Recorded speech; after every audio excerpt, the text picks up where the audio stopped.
ever wanted to step into the shoes of another person? Have you ever wanted to change something about your life minus the repercussions? Have you ever played Bitlife?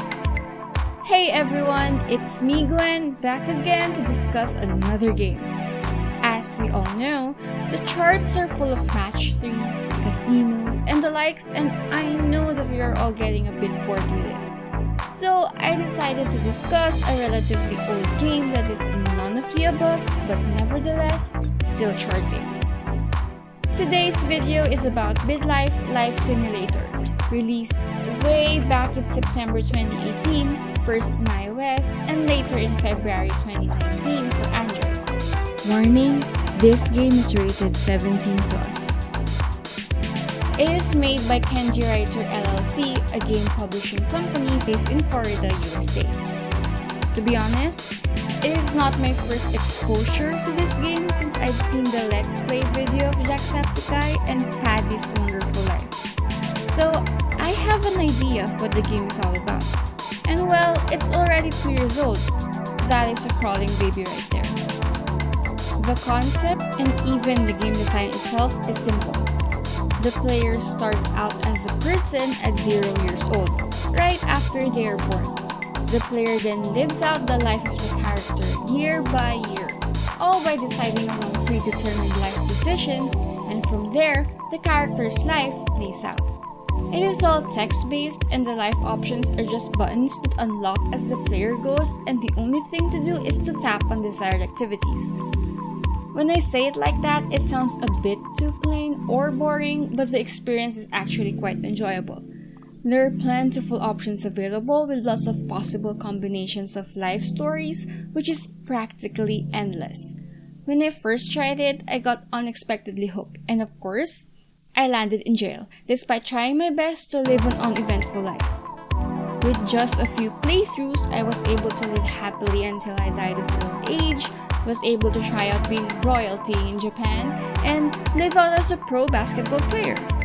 What is appealing is that the players can either actually live out their ideal life or intentionally sabotage a character's life. Jail time speedrun! In addition to the actual fun gameplay, the game earns mainly through a premium mode called Bitlife that offers not only an ad-free experience, but also unlocks a lot of added features like additional interactions with other characters or customization of the character's appearance. It also unlocks additional scenarios like becoming the president or mafia interactions. All of this for a one-time payment of $4.99 US, with a lower price of $1.99 if the player opts to just remove the ads. Another premium feature is God Mode that allows the player to control their character's appearance or edit any character in the game among other features. This also costs $4.99 US. However, since these are one-time payments, the game actually earns more through the use of the time machine, which is the IUP option that the players choose the most, according to the game's Apple Store page. This is the feature where the player can go back in time for a year up to 20 years for only 99 cents. I can especially relate to this since I wanted to go back in time so much after I got jailed during my first run, despite being innocent, I might add. Also, since deaths are a reality in this game, it also utilizes the emotional attachment that the player might have on their character. The endless possibilities of the game along with the randomness of each run contribute mostly to its player retention. The longer the player plays, the higher the chance that they pay up, especially for the time machine feature. This is especially true if the player is actually gunning to complete in-game achievements or collectibles, which also adds to the game's player retention.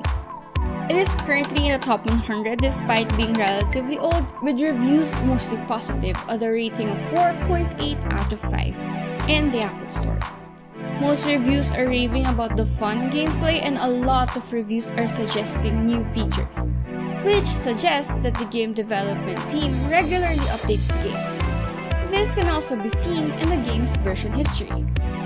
This is important, as a game that has a very simple basic and repetitive gameplay loop relies on new content to regain and gain players.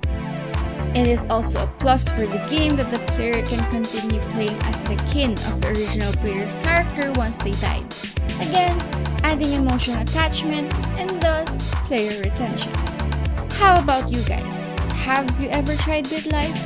I want to know all about your life stories in the comment section down below.